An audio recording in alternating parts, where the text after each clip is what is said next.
अंजलि बेटा, ये सब क्या है? ये तुमने किस तरह के कपड़े पहन लिए हैं? क्या हुआ मम्मी? इन कपड़ों में क्या बुराई है? आप ऐसा क्यों बोल रही हैं? मैं ऐसे कपड़े नहीं पहन सकती क्या? देखो अंजलि बेटा, अब तुम विधवा हो चुकी हो, तुम्हारा पति मर चुका है, इसलिए तुम इस तरह के कपड़े नहीं पहन सकती। तुम सफेद साड़ी पहनो तो ही ठीक है। हम तो तुम्हें तुम्हारे ससुराल से यहाँ लेकर आ गए हैं, लेकिन अब हम ही जानते हैं कि चार लोग हमें कितनी किस्म की बातें सुना रहे हैं। अड़ोस पड़ोस के लोग, नाते रिश्तेदार सभी लोग बोल रहे हैं कि अपनी विधवा बेटी को अपने घर पर लाकर बैठा लिया है, अपने सर का बोझ बना लिया है। अब अंजलि बेटा, कम से कम हम तुम्हें यहाँ लेकर आए हैं, इतना सब सुनने के बाद तुम्हें यहाँ रख रहे हैं, तो तुम रीति रिवाज के अनुसार चलो। जैसा जैसा चलते आ रहा है वैसा ही चलो। अरे आज तक तुमने कभी विधवा औरतों को इस तरह के रंगीन कपड़े पहनते देखा है? बताओ, लोग क्या कहेंगे? लोग क्या कहेंगे? हमें कोई दिक्कत नहीं है, तुम्हें जो पहनना है तो पहनो, लेकिन बेटा ये चार लोग वैसे ही हमें सुना रहे हैं, फिर और सुनाने लगेंगे कि अपनी विधवा बेटी को एक तो घर पर लाकर बैठा लिया है और दूसरा उसे रंग बिरंगे कपड़े पहना रही है।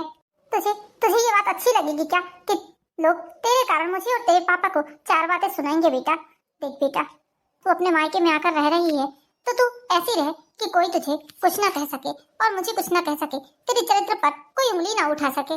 बेटा, एक तो ऐसे ही आस पड़ोस के लोग बोल रहे हैं कि साल भर शादी को नहीं हुआ बेटी को और दामन चल बसा, ऐसे ही तुझ पर उंगली उठ रही है। बेटा मैं नहीं चाहती हूँ कि लोग और तुझे बहुत ज्यादा सुनाए।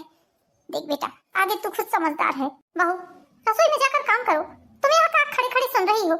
हम माँ बेटी के बीच की बातें तुम्हें सुनना शोभा नहीं देता है, तुम जाओ अपना काम करो। मम्मी जी, वो तो मैं आपके पास किसी काम से आ रही थी, उतने में आप लोग बातें कर रहे थे तो बस खड़ी हो गई। मैं कोई बातें सुनने के लिए खड़ी नहीं हुई, लेकिन मम्मी जी आप जो दीदी से बोल रही थी वो गलत बात है। अरे एक तो इतनी छोटी उम्र में आपने दीदी की शादी करवा दी, ऊपर से आपने जीजा जी के बारे में पहले ही पता नहीं किया, चट मम्मी और पट ब्याह कर दिया दीदी का। अरे आपको भी तो थोड़ी सी जांच पड़ताल कर लेनी चाहिए थी। कैंसर के मरीज के साथ आपने अपनी बेटी की शादी करवा दी। तुम कहना क्या चाहती हो बहू? क्या हमने अपने हाथों से अपनी बेटी की जिंदगी बर्बाद की है? तुम्हारा कहने का मतलब क्या है? अरे अंजलि हमारी इकलौती बेटी है, हमने कितने अरमान से अपनी बेटी की शादी की है। अब अंजलि बिटिया की किस्मत में यही लिखा रहा होगा तो इसमें भला हमारी क्या गलती है? हाँ, मैं जानती हूँ कि अंजलि दीदी आपकी इकलौती बेटी है, इसलिए बोल रही हूँ कि आपने दीदी की शादी करने में बहुत जल्दबाजी कर दी। अपने दूर के किसी रिश्तेदार के कहने पर आपने बिना जांच पड़ताल किए एक ऐसे लड़के से शादी करवा दी जो पहले से ही कैंसर जैसी बीमारी से ग्रस्त था। उसके परिवार वालों को तो पहले से ये बात पता थी, लेकिन सिर्फ आप लोगों को पता नहीं था। अरे कम से कम शादी करने से पहले एक बार जांच पड़ताल कर लेनी चाहिए थी। बहू, जिसने हमारी अंजलि के लिए रिश्ता भेजा था वो कोई दूसरा नहीं, हमारी अपनी सगी बहन थी। और हाँ, वो हमारी बेटी के लिए कोई गलत जगह का रिश्ता नहीं भेज सकती। अब वो तो कैंसर शादी के बाद हुआ है जवाई बाबू को। गलत बात है मम्मी जी, जीजा जी को कैंसर पहले ही हो चुका था। अब वो लोग अपनी गलतियां छुपाने के लिए झूठ बोल रहे हैं, तो इसमें उन लोगों की गलती है, हमारी नहीं।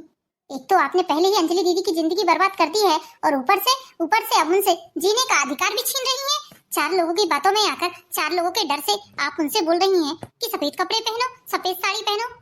आखिर उनका कसूर क्या है? उनका दोष क्या है जो आप उन्हें इस तरह के कपड़े पहनने से मना कर रही हैं? अभी उनकी उम्र ही क्या हुई है, महज 22 साल की उम्र है अंजलि दीदी की। इतनी उम्र में तो लड़कियां शादी के बारे में सोचती भी नहीं है। एक तो आपने उनकी जिंदगी बर्बाद कर दी। बस करो बहू, ये बार बार क्या लगा रखा है तुमने कि अंजलि की जिंदगी बर्बाद कर दी? हम अंजलि की माँ हैं, हम जानबूझकर अपनी बेटी के साथ गलत नहीं कर सकते। हमने कोई गलत नहीं किया है, अंजलि की किस्मत में यही लिखा था तो उसकी किस्मत में जो लिखा था वो उसके साथ हो गया है। अब इसमें किसी का दोष नहीं है, जिसे जाना था वो चला गया है, जिसे अकेला रहना था वो अकेला रह गया है। तुम इस बात को अभी नहीं समझोगी। और हाँ, हमारे और हमारी बेटी के बीच में बोलने की कोशिश मत करना तुम। दीदी, मैं आपका दुख समझ सकती हूँ, आपकी तकलीफ समझ सकती हूँ कि आप किस परिस्थिति से गुजर रही हैं। दीदी, मैं आपको इस तरह नहीं देख सकती। मैंने आपको अपनी ननद नहीं, अपनी छोटी बहन माना है।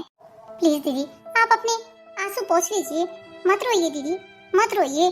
भाभी, बाहर के लोग क्या बोल रहे हैं और क्या नहीं, इन सब बातों से मुझे फर्क नहीं पड़ता, लेकिन जब अपने लोग इस तरह की बातें करते हैं तो दिल में छुरियां चल जाती हैं। दिल में बहुत दर्द होता है भाभी, बहुत तकलीफ होती है। आखिर मेरा क्या कसूर है, मेरा क्या दोष है भाभी? मैंने ऐसा कौन सा पाप किया था जो मेरे साथ ये सब हो गया? दीदी, मैं समझती हूँ आपकी तकलीफ। मम्मी जी आपसे इतना कुछ बोलते रहती हैं, लेकिन आप पलटकर कभी जवाब नहीं देती हैं। मुझे इस बात से और ज्यादा दुख लगता है कि आप मम्मी जी को जवाब क्यों नहीं देती हैं। उनकी इतनी गलत बातों के लिए भी आप चुपचाप रहती हैं। क्या बोलूं भाभी, क्या बोलूं, आप ही बताइए। जब मेरी माँ ही मेरी तकलीफ नहीं समझ रही है तो भला दूसरा व्यक्ति कौन समझेगा? दूसरा व्यक्ति कौन समझेगा? मेरी माँ ने इतने से दिनों में इतना कुछ बोल दिया है, इतना कुछ सुना दिया है कि दूसरे लोग अब क्या ही बोलेंगे। उनके बोलने से मुझे कोई फर्क ही नहीं पड़ेगा। मैं जीना छोड़ दूं कि क्या करूं? आप ही बताओ भाभी, आप बताओ। एक साल भी नहीं हुआ था शादी का और भगवान ने मुझसे मेरे पति को छीन लिया।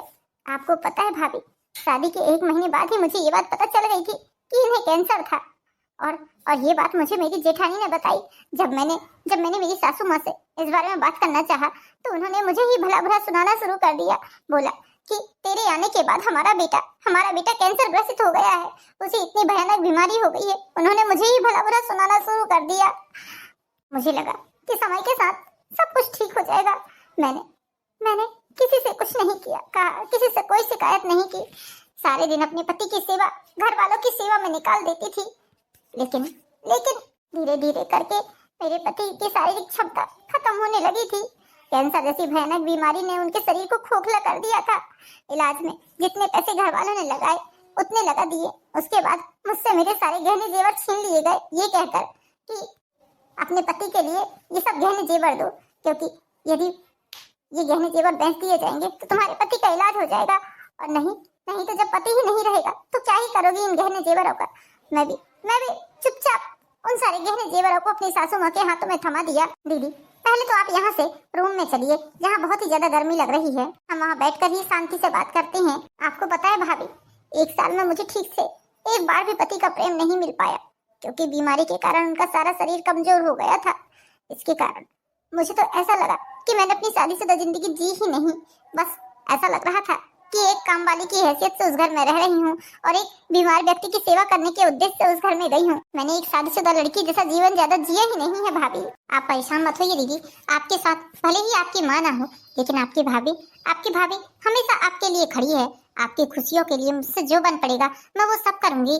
आपने जितना तकलीफ, जितना दुख उठाना था सो उठा लिया है। अब आप जो करना चाहती है वो करो। पैसे देने की जिम्मेदारी मेरी है। भाभी, मेरा बहुत मन है कि मैंने जो पढ़ाई अधूरी छोड़ दी थी उस पढ़ाई को कंटिन्यू करूं, ताकि फिर मैं आगे पढ़ लिख कर अपने पैरों पर खड़ी हो सकूं। अरे वाह दीदी, ये तो आपने बहुत अच्छा सोचा है। दीदी, इससे बड़ी बात और भला क्या हो सकती है? यदि आप आगे चलकर कुछ करना चाहती हैं तो ये तो और भी अच्छी बात है। और हाँ, जीवन का सफर बहुत लंबा है। यदि आपको इस सफर में किसी हमसफर की जरूरत पड़े या कोई अच्छा सा जीवन साथी आपको मिले तो आप बेशक अपनी भाभी को बता सकती हैं। मैं आपकी पूरी मदद करने के लिए तैयार हूँ। भाभी, अभी इस बारे में मेरा कोई ख्याल नहीं है। अभी तो बस मैं यही चाहती हूँ कि पढ़ लिख कर कुछ कर सकूँ और नौकरी सर्विस कर सकूँ, ताकि मैं अपने पैरों में खड़ी हो जाऊँ। ठीक है दीदी। अपनी बेटी को इस तरह तकलीफ में, दुख में देखकर बहुत ही दुख लगता है जी। ऐसा लगता है कि ऐसा क्या करूं, ऐसा कौन सा उपाय करूं, कौन सा व्रत करूं, कौन सी पूजा पाठ करूं, कौन सा धर्म कर्म करूं, जिससे मेरी बेटी के जीवन का ये असहनीय दुख खत्म हो जाए। हाँ कांति, तुम बोल तो बिल्कुल सही रही हो। हमें भी अंजलि की तकलीफ देखकर बिल्कुल अच्छा नहीं लगता है। अपनी बेटी को इस हालत में देखकर हमें बिल्कुल भी अच्छा नहीं लगता है। ऐसा लगता है कि हमने कितनी खुशी से, कितने अरमान से अपनी बिटिया की शादी की थी, कितने अरमानों से उसे डोली में बैठाकर विदा किया था। लेकिन क्या पता था कि हमारी बिटिया के जीवन में इतने जल्दी इतना बड़ा तूफान आएगा। बस हम तो यही चाहते हैं कि ये सब दुख की घड़ी जल्द से जल्द दूर हो जाए, खत्म हो जाए, और कोई अच्छा सा लड़का देखकर हम अपनी बिटिया की शादी दोबारा कर दें। ये आप कैसी बातें कर रहे हो? एक बार हमारी बेटी की शादी हो गई है। जिसके जीवन में एक बार पति का सुख नहीं मिला, उसके जीवन में भला दोबारा पति का सुख कैसे मिल सकता है? हम नहीं कर सकते अपनी बेटी की शादी। वो विधवा है और विधवा ही रहेगी। ऐसे ही तो हमारी बेटी सफेद कपड़ों को छोड़कर रंग बिरंगे कपड़े पहन रही है। वो समझ ही नहीं रही है कि उसके जीवन से सारे रंग उड़ चुके हैं। 4 लोगों में हमारी नाक कटवा कर रहेगी ये लड़की, थू करवा कर रहेगी हमारे ऊपर।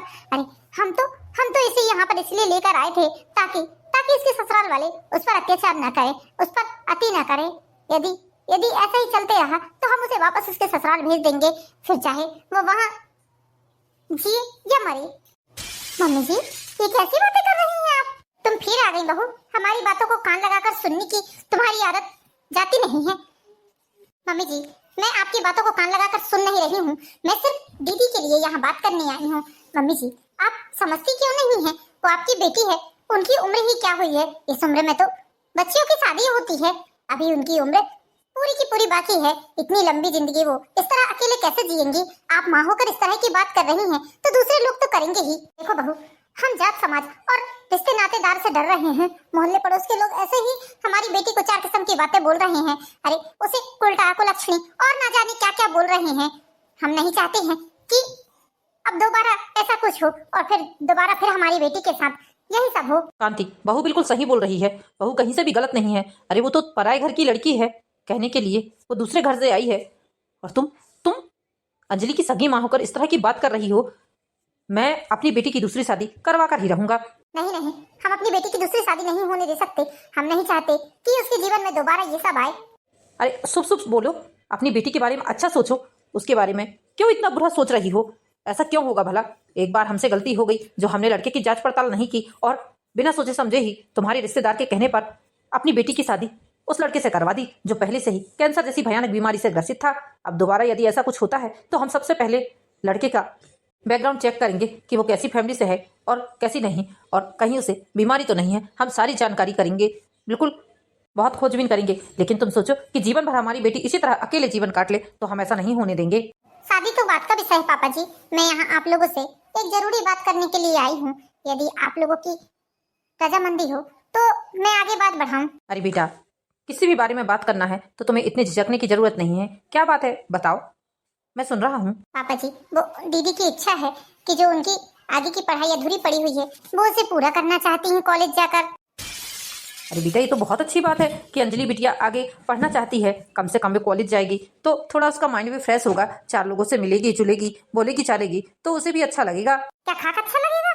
कोई जरूरत नहीं है बहू आगे की पढ़ाई पूरी करने की। उसे घर पर ही रहे, जैसे भी जिंदगी है घर पर ही काटेगी। कोई जरूरत नहीं है उसे कॉलेज वॉलेज जाने की। अरे 4 लोग थू थू करेंगे हम पर, क्या सोचेंगे, क्या बोलेंगे? तुम समझ रही हो, एक विधवा लड़की का कॉलेज जाना कितना बड़ा विवाद खड़ा कर सकता है। अनु जी, क्या सचमुच दीदी आपकी सगी बेटी है? जिस तरह की बात आप उनके लिए कर रही हैं, ऐसा तो मुझे कहीं से भी नहीं लग रहा है कि वो आपकी बेटी है। मुंह बंद रखो अपना। मेरी बेटी की माँ बनने की जरूरत नहीं है तुम्हें। उसके लिए क्या अच्छा है और क्या बुरा है ये मैं अच्छे से जानती हूँ। वो मेरी बेटी है, समझी ना तुम? जाओ अपना काम करो। तुम्हारा काम सिर्फ रसोई संभालना और घर संभालना है। इससे आगे अपनी सीमा कभी पार मत करना, समझी गई? और खबरदार, जो इस बारे में तुमने एक भी बात करने की कोशिश की तो चुप तो तुम हो जाओ कांति, क्योंकि तुम जिस तरह की बातें कर रही हो वो बहुत ही शर्मनाक बातें हैं। अरे तुम्हें समझदारी नाम की चीज नहीं है। कैसी माँ हो तुम? सच ही तो बोल रही है बहू। क्या सच में अंजलि तुम्हारी ये बेटी है? क्योंकि जिस तरह का व्यवहार तुम अंजलि के साथ कर रही हो, कहीं से भी ऐसा नहीं लग रहा है कि तुम उसकी माँ हो। यदि उसका पति खत्म हो गया तो इसमें अंजलि का क्या दोष है भला? और जो 4 लोग तुम्हें कुछ बोलेंगे तो क्या तुम्हारे मुंह में जुबान नहीं है? बहू जाओ बेटा, तुम बोल दो अंजलि से कि वो अपनी कॉलेज की पढ़ाई कंटिन्यू कर सकती है। मैं भी देखता हूँ कि कौन क्या बोलता है। और हाँ, उससे बोलना ये साड़ी वाड़ी पहनने की कोई जरूरत नहीं है। रंगीन कपड़े पहनेगी, सूट पहनेगी, उसे जो पहनना है वो पहनेगी। कोई उसे कुछ नहीं बोल सकता। अब थैंक यू पापा जी। कैसी माँ है? कभी कभी तो मुझे भी शक होने लगता है, क्या सच में अंजलि को इसने ही अपने गर्भ से जन्म दिया है या बस? अरे तुम लोग क्या जानो कि बेटी का दुख क्या होता है। 10 हाथी इंसान पाल सकता है लेकिन एक ब्याही हुई बेटी नहीं पाल सकता।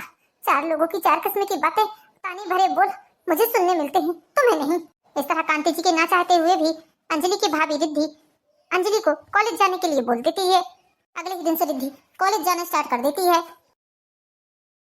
इतनी देर से ऑटो वाले भैया का वेट कर रही हूँ, अभी तक ऑटो क्यों नहीं आया है? कॉलेज के सारे बच्चे भी जा चुके हैं। देखते देखते पूरा आधा घंटा बीत गया है। आज ऑटो वाले भैया क्यों नहीं आ रहे हैं? फोन भी लगा रही हूँ तो फोन नहीं उठा रहे हैं। मैं कब तक ऐसे वेट करती रहूंगी? यहाँ से कोई ऑटो भी नहीं मिलती है। मेरी सारी सहेलियां भी जा चुकी हैं, वरना मैं उन्हीं के साथ उनकी स्कूटी से चली जाती। अब क्या करूं मैं? भैया भी ऑफिस में होंगे, भैया को फोन करती तो भैया ही आ जाते। एक काम करती हूँ, भाभी को फोन करके बता देती हूँ कि मैं आज थोड़ा लेट आऊंगी। अरे अंजलि, तुम अभी तक कॉलेज में ही हो, तुम घर नहीं गई? सर वो मेरी ऑटो नहीं आई है, मैं बहुत देर से वेट कर रही हूँ, लेकिन आज पता नहीं क्यों नहीं आई है ऑटो। अब तक तो आ जाती थी। अब मैं ऑटो में डेली जाती आती हूँ, इसलिए मैंने अपनी सारी सहेलियों को भी बोल दिया कि तुम लोग जाओ। अब वो लोग मेरी रास्ता भी क्यों देखेंगे भला, जब मैं ऑटो से आती जाती हूँ।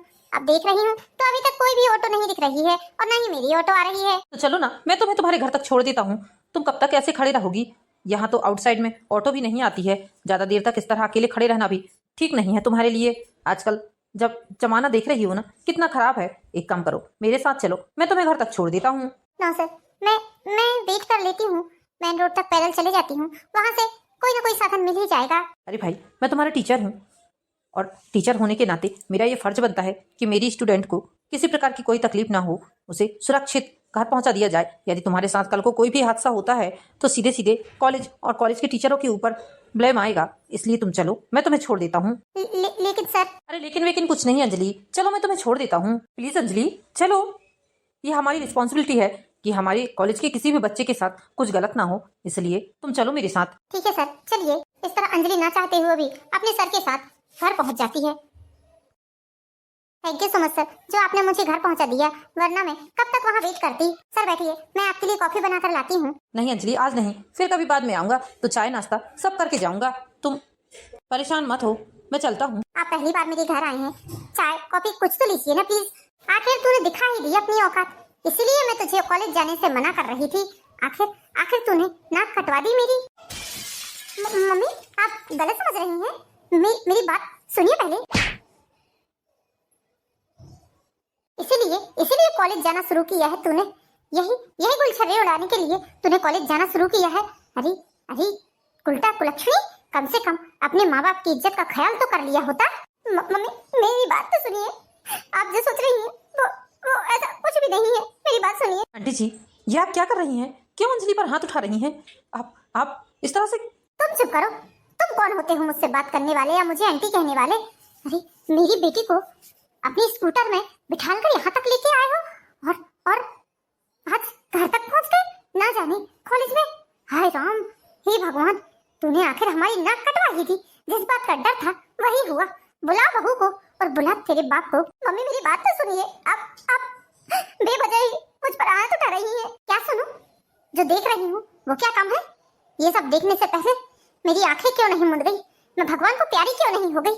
अरे तो जैसी कुलक्षणी और उल्टा बेटी को जन्म देकर मैंने अपनी कोख को कलंकित कर लिया है। मम्मी जी एक बार दीदी की बात तो सुन लीजिए, उन्हें क्यों भला बुरा सुनाई जा रही है, एक बार उनकी बात तो सुन लीजिए। हाँ मम्मी, आप अंजलि पर इस तरह हाथ उठा रही हैं, एक बार उसकी बात तो सुन लीजिए। ये सब कुछ तेरी इस नक्सड़ी बीवी के कारण हुआ है। इसके कहने पर ही ये लड़की कॉलेज जाना शुरू करी थी और देख क्या गुल खिला रही है कॉलेज जाकर। सारी जात समाज में हमारी नाक कटवा दी, थूथू करवा दी। एक तो ऐसे ही अपने पति को खा गई इसने, शादी होते ही अपने पति को खा गई, और दूसरा फिर यहाँ हमारी छाती में बैठकर ये देखना क्या कर रही है। बस कर, ये मैं कुछ बोल नहीं रहा हूँ, इसका मतलब ये नहीं है कि आप जो चाहे वो बोलते जाएंगी। उस लड़की की एक बार बात तो सुनिए। आपकी इतनी घटिया सोच होगी मैंने कभी सोचा भी नहीं था। मैं अंजलि का टीचर हूँ, अंजलि को पढ़ाता हूँ मैं। वो तो आज बेचारी की ऑटो नहीं आई, इसलिए बहुत देर तक वो कॉलेज के सामने खड़ी रही। कॉलेज सुनसान जगह पर था, इसलिए मुझे लगा कि अकेली लड़की को इस तरह कॉलेज के सामने खड़े रहना ठीक नहीं है। समय बहुत खराब है, इसलिए मैं बस इसे यहाँ तक ले आया। ये तो मना ही कर रही थी, लेकिन मैं ही जबरदस्ती करके इसे यहाँ ले आया, क्योंकि यदि कल को इसको कुछ होता है तो सीधा कॉलेज के टीचरों पर ब्लेम आएगा कि बच्ची के साथ ऐसी दुर्घटना हो गई तो टीचर कहाँ थे। इसलिए आंटी जी मैंने बच्ची को सेफ अपने घर छोड़ दिया। आपकी सोच को तो दाद देनी पड़ेगी आंटी जी। सर, मम्मी की तरफ से मैं आपसे माफ़ी मांगता हूँ, प्लीज़ आप मुझसे माफ़ी मत मांगिए, मुझे इस तरह अच्छा नहीं लगता है। देखिए तो क्या है सर, स्थिति कुछ ऐसी है कि जिसके चलते दीदी को लोग ना जाने क्या क्या बोल रहे हैं, इतने लांछन लगा रहे हैं, उल्टा कुलक्षणी ना जाने क्या कुछ नामों से पुकार रहे हैं। बस यही सब सुन कर मम्मी को थोड़ी टेंशन होती है दीदी के बारे में। अब एक साल ही हुआ था दीदी की शादी को और जीजा जी चल बसे। मैं आपकी बातों को समझ सकता हूँ, लेकिन देखिए इस तरह से किसी पर दोषारोपण करना ठीक नहीं है। अंजलि मेरी स्टूडेंट है, बहुत अच्छी लड़की है। मैं तो पिछले 1 महीने से इसे पढ़ा रहा हूँ, लेकिन मैंने कभी इसके लक्षण इस तरह के नहीं देखे। बहुत ही शांत सुलझी हुई और साधारण सी लड़की है, ना किसी से ज़्यादा बात करती है और ना ही फालतू में घूमती फिरती है। बस उसे अपनी पढ़ाई लिखाई बस इसी से मतलब है। आप इतनी अच्छी लड़की पर ऐसे इल्ज़ाम नहीं लगा सकते, और आप माँ होकर ऐसे इल्ज़ाम लगा रही हैं अपनी बच्ची पर। मुझे तो बहुत ही ज़्यादा दुख पहुंच रहा है ये सब सुनकर। वैसे क्या हुआ था अंजलि के पति को जो उनका देहांत हो गया? सर, हम लोगों को ये बात बताई ही नहीं गई कि जीजा जी को पहले से ही कैंसर था। शादी के पहले से ही कैंसर के पेशेंट थे वो। हमसे ये बात छुपाई गई, और जब 1 महीने बाद, शादी के 1 महीने बाद ये बात पता चली कि जीजा जी कैंसर के पेशेंट हैं, तब तक तो बहुत देर हो चुकी थी। शादी के कुछ महीने बाद ही जीजा जी का देहांत हो गया। बस इसीलिए दीदी, आई एम सॉरी अंजलि, यह सब सुनकर मुझे बिल्कुल अच्छा नहीं लग रहा है। मुझे पता ही नहीं था कि तुम्हारे साथ कुछ ऐसा हुआ है। लेकिन आंटी जी, इसमें बच्ची की कोई गलती नहीं है, आप उसे दोष मत दीजिए। सब अपनी अपनी किस्मत की बात है। चलिए ठीक है, अब मैं चलता हूँ। अपनी बच्ची का ख्याल रखिए, वो बहुत अच्छी है, बहुत नेक बच्ची है आपकी। जब अंजलि की कहानी उसके टीचर रमेश ने सुनी तो उसे अंजलि के प्रति सहानुभूति हुई और उन्हें बहुत ही ज्यादा दुख हुआ ये बात सुनकर। धीरे धीरे करके समय बीतते गया। बीतते हुए समय के साथ अंजलि के टीचर का लगाव अंजलि के प्रति बढ़ते गया। अंजलि के टीचर अंजलि को बहुत अच्छे से ट्रीट करते थे, उसे समझाते थे, उसके साथ बैठते थे, उसके साथ खाना खाते थे। लेकिन अंजलि को ये बात बिल्कुल पसंद नहीं आती थी। अंजलि प्लीज मेरी बात तो सुनो। मेरी बात सुने बिना तुम जा रही हो। मुझे समझने की कोशिश करो अंजलि। मैं सचमुच तुम्हें बहुत पसंद करने लगा हूँ। तुम यदि कहो तो मैं। सर, समझने की जरूरत मुझे नहीं, आपको है। आप मेरी मजबूरी का नाजायज फायदा उठाने की कोशिश कर रहे हैं। सर, मैं आपकी स्टूडेंट हूँ, ये बात मत भूलिए आप। देखो अंजलि, तुम जिस दौर से गुजरी हुई हो उसी दौर से मैं भी गुजरा हूँ। मेरी पत्नी का स्वर्गवास भी शादी के 1 साल बाद हो गया था। डिलीवरी के दौरान मेरी पत्नी और मेरे बच्चे दोनों का देहांत हो गया है। तुम भी उसी रास्ते की मुसाफिर हो और मैं भी उसी रास्ते के मुसाफिर हूँ। मैं भी बहुत बुरे दौर से गुजरा हूँ। मैं तुम्हारी परिस्थिति समझ सकता हूँ। यदि तुम हाँ कहो तो हम दोनों अपने रास्ते एक कर सकते हैं अंजलि। प्लीज अंजलि। सर, यदि आप नहीं चाहते हैं कि मैं कल से इस कॉलेज में आऊँ तो मैं बिल्कुल नहीं आऊंगी। अंजलि मेरी बात सुनो प्लीज अंजलि। दीदी प्लीज आप भी हाँ कह दीजिए ना। हम भी चाहते हैं कि आप दोबारा से अपना शादीशुदा जीवन शुरू करें। हम आपको इस तरह नहीं देख सकते दीदी, प्लीज दीदी। और वैसे भी आप तो जानती हैं ना कि रमेश सर कितने अच्छे हैं। वो आपको बहुत खुश रखेंगे, आपसे बहुत प्यार करते हैं वो। आपने तो खुद मुझे ये बात बताई है ना। आप प्लीज दीदी, प्लीज हाँ कह दीजिए ना। फिर घर वालों को मनाने की जिम्मेदारी मेरी है। नहीं भाभी, आप तो माँ को जानती हैं, लोग क्या बोलेंगे। लोगों से ज्यादा तो माँ मुझे ताने मारती है। भाभी, यदि भूल से भी मेरे मुंह से ये बात निकल गई तो मेरा जीना हराम हो जाएगा। मैं जैसे जी रही हूँ मुझे जीने दीजिए भाभी, जीने दीजिए। क्या आप नहीं चाहती हैं दीदी कि आपकी जिंदगी में भी खुशियाँ आए, आप भी अपना जीवन अच्छे से जिएं? आप नहीं चाहती हैं? बताइए, क्या आप नहीं चाहती हैं? और वैसे भी मैं ये बात जानती हूँ कि आप भी रमेश सर को बहुत चाहती हैं। मैंने आपके मुंह से कई बार उनके लिए ऐसे शब्द सुने हैं जिससे मुझे लगता है कि आप भी उन्हें बहुत प्यार करती हैं। दीदी, इस तरह मुझसे नजरें चुराने से सच झूठ नहीं हो जाएगा। आप सचमुच रमेश सर को बहुत प्यार करती हैं, ये बात आपकी आंखों में साफ साफ दिखती है। बस आप बोलने से डरती हैं। आप एक बार तो मुझे बता दीजिए कि ये बात सच है तो मैं सारी दुनिया से लड़ जाऊंगी आपको और रमेश सर को एक करने के लिए। बताइए दीदी। हाँ, सिखा दो मेरी बेटी को, सिखा दो। अरे यही सब सिखा रही हो मेरी बेटी को, उल्टी सीधी पट्टी पढ़ा रही हो तुम। शर्म नहीं आती बहू तुम्हें हमारी बेटी को इस तरह उल्टी सीधी शिक्षा देते हुए? अरे यही सब तुमने अपने मायके में किया होगा जो तुम आज हमारी बेटी को करने के लिए बोल रही हो। शर्म करो, थोड़ी सी शर्म करो। हमारी इज्जत की धज्जियां उड़वा रही हो तुम। मम्मी जी, मैं कुछ गलत नहीं कर रही हूँ। आपकी बेटी की बेरंग जिंदगी में रंग भरने की कोशिश कर रही हूँ। जो रंग इनसे छीन लिया गया है वो रंग फिर से भरने की कोशिश कर रही हूँ। मम्मी जी, रमेश सर दीदी को बहुत प्यार करते हैं। उनकी शादी के 1 साल बाद जब उनकी पत्नी की डिलीवरी का केस हुआ, तब डिलीवरी के दौरान उनकी पत्नी और बच्चे दोनों खत्म हो गया। उसके बाद में रमेश सर भी अकेले हो गए हैं और हमारी दीदी भी अकेली हैं। ऐसे में यदि दोनों मिल जाए तो दोनों के जीवन में खुशियां आ जाएंगी। उसका तो नहीं पता, लेकिन तुम मेरी इज्जत की धज्जियां उड़वाने पर तुली हुई हो। एक बात कान खोलकर सुन लो बहू, यदि तुम्हारे कारण मेरी बेटी ने उल्टा सीधा कोई भी कदम उठाया तो मुझसे बुरा कोई नहीं होगा। और हाँ, मुझे पता है कि मेरी बेटी ऐसा वैसा कोई काम नहीं करेगी। मैं जानती हूँ ये कोई यार प्यार नहीं कर सकती है। इसके नसीब में प्यार है ही नहीं। और हाँ, इसे प्यार करने का कोई अधिकार ही नहीं है। ये विधवा हो चुकी है, विधवा। और विधवा औरतों को दोबारा शादी या प्यार करने का कोई अधिकार नहीं होता। ये पाप है, महापाप है। इस जन्म में करेगी तो ना जाने आप कब भुगतेगी। इसलिए कान खोलकर सुन लो, ये सब गलत है। बस करो मम्मी, ये क्या पाप लगा रखा है? मैंने कौन सा गुनाह किया है, कौन सा पाप कर दिया मैंने जो आप मुझसे इस तरह की बात करती हैं? बहुत सुन लिया मैंने आपका और अब बहुत सह लिया, अब नहीं सहूंगी। भले ही आप मेरे बारे में कुछ भी कहें, मुझे कोई फर्क नहीं पड़ता। बाहर वाले लोगों से ज्यादा तो आपने मुझे दुखी किया है। अरे ऐसी ऐसी बात बोलकर मेरे कलेजे में तीर चलाया है कि जीवन भर आपकी बातों को याद रखूंगी मैं। पराये क्या चार बातें बोलेंगे, ताने मारेंगे, जब घर में अपने ही दुश्मन की तरह बैठे हैं तो परायों से क्या ही उम्मीद रखूं मैं। और रही बात रमेश सर की, तो हाँ, वो बहुत अच्छे इंसान है, मैं उनसे बहुत प्यार करती हूँ, बहुत प्यार करती हूँ। प्यार नाम की चीज तो मैंने कभी जाना ही नहीं है। पति से जब प्यार चाहिए था उस समय पर तो पति कैंसर जैसी भयानक बीमारी से जूझ रहा था, तो उससे क्या ही प्यार पाना। सच बोल रही हैं, आपकी मेरी किस्मत में प्यार है ही नहीं। मैं कभी शादी भी नहीं करूंगी, आप इस चीज से निश्चय कर रही है मम्मी, मैं शादी कभी नहीं करूंगी। लेकिन आप जो बात बात पर मुझे उल्टा सीधा सुनाते रहती हैं, उसे सुनाना बंद करिए। मुझे आपकी बातें अब चुभने लगी हैं। आपकी बातों ने मुझे तोड़ दिया है। मेरी जिंदगी कोई क्या खराब करेगा, मेरी जिंदगी तो आप लोगों ने ही खराब की है। खेलने कूदने की उम्र में मेरी शादी करवा दी। जब जिस उम्र में शादी नहीं होती है लड़कियों की, उस उम्र में मैं विधवा भी हो गई। और अब जब आज कॉलेज जाकर अपना करियर बनाना चाहती हूँ, तब भी आपने मेरे ऊपर लांछन लगाया। और आज जब मुझे किसी से प्यार हुआ है, तब भी आप शांत हो जाइए दीदी, शांत हो जाइए। क्या पाप किया था भाभी मैंने, जो आज मुझे ये दिन देखना पड़ रहा है। मैंने ऐसा कौन सा पाप कर दिया? आज मुझे एहसास हो रहा है कि अपनी हंसती खेलती बेटी की जिंदगी मैंने ही बर्बाद की है। उसके जीवन से सारी खुशियां छीन ली है मैंने, खुशियां छीन ली हैं। कांति कहाँ है कांति? विभा दीदी, मैं यहाँ मेरे कमरे में हूँ, इधर आओ अंदर। कांति मेरी बेटी ने नाक कटवा दी। कांति मेरी इज्जत की धज्जियां उड़वा दी। कांति जीजी, ये क्या बोल रही हैं आप? क्या हुआ?